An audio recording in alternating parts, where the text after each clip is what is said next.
1 सितंबर 2025 वक्त करीब 1:07 अफगानिस्तान के नंगरहार में इतना भीषण भूकंप आया कि पूरा अफगानिस्तान हिल गया और हिल गया पाकिस्तान से लेकर के भारत का एनसीआर इलाका तक, जहां पर 6.3 की तीव्रता से आए हुए इस भूकंप ने पूरे अफगानिस्तान में तबाही मचा दी है और इस हालात में लाकर खड़ा कर दिया है कि अब अफगानिस्तान तमाम देशों से मदद की गुहार लगा रहा है। इसका केंद्र जलालाबाद से करीब 27 किलोमीटर दूर जमीन के 8 से 10 किलोमीटर गहराई पर था। इस भूकंप के कारण इतनी बड़ी तबाही आई है कि 800 लोग मारे जा चुके हैं और कई लोग जिंदा दफन हो चुके हैं। करीब 2500 से ज़्यादा लोग घायल हैं। अफगानिस्तान में आए इस शक्तिशाली भूकंप के सामने बचाव दल के तमाम प्रयास भी कम पड़ रहे हैं, क्योंकि मलबे में सैकड़ों लोग दबे हुए हैं जिनकी तलाश उनके परिजन ही अपने हाथों से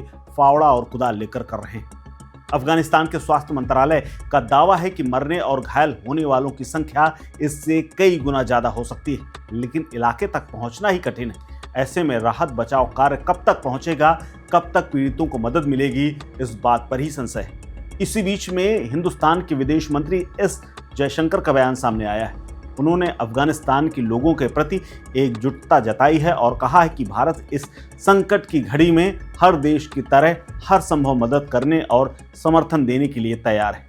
चूंकि कई गांव पूरी तरह से तबाह हो चुके हैं, मिट्टी और पत्थर के बने तमाम घर ढह गए और ढहे हुए इन मकानों के नीचे तमाम लोग दफन हैं। तालिबान की सरकार ने बचाव कार्य शुरू करते हुए दुर्गम इलाकों में राहत कार्य पहुंचाने की तमाम कोशिशें कर रहा है। भूकंप के झटके भारत के दिल्ली एनसीआर और जम्मू कश्मीर तक में महसूस किए गए हैं। पाकिस्तान में भी इन झटकों को महसूस किया गया है।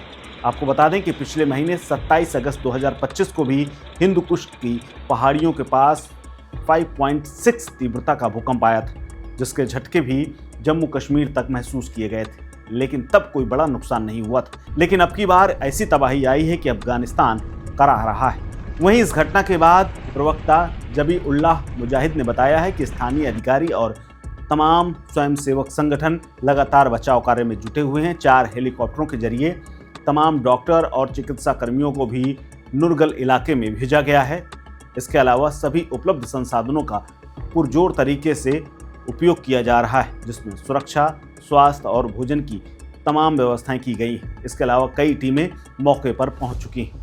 नंगरहार इलाके के कई जगहों पर तमाम स्थानीय कर्मचारी लगातार रक्तदान कर रहे हैं और स्थानीय लोग मलबे से अपने रिश्तेदारों को निकालने के लिए खुद ही जुटे हुए हैं। कुनार प्रांत में भी भूस्खलन और खराब सड़कों के बीच में राहत बचाव कार्य करना बेहद मुश्किल हुआ है, जिसके कारण स्थानीय लोग ही दूरस्थ क्लिनिकों तक पहुंचने के लिए घंटों का सफर कर रहे हैं। इसी बीच में तालिबान ने अंतर्राष्ट्रीय सहायता की भी मांग की है और अभी तक किसी देश और विदेशी सरकार ने अप्रत्यक्ष और प्रत्यक्ष तौर से सहायता की पेशकश तो नहीं की है, लेकिन भारत के प्रधानमंत्री नरेंद्र मोदी ने चीन में रहते हुए भी अफगानिस्तान में आए हुए भूकंप को लेकर के दुख जताया है और कहा है कि भारत इस मुश्किल समय में पीड़ित परिवारों के साथ खड़ा है और जरूरत पड़ने पर हर तरह की मानवीय मदद देगा।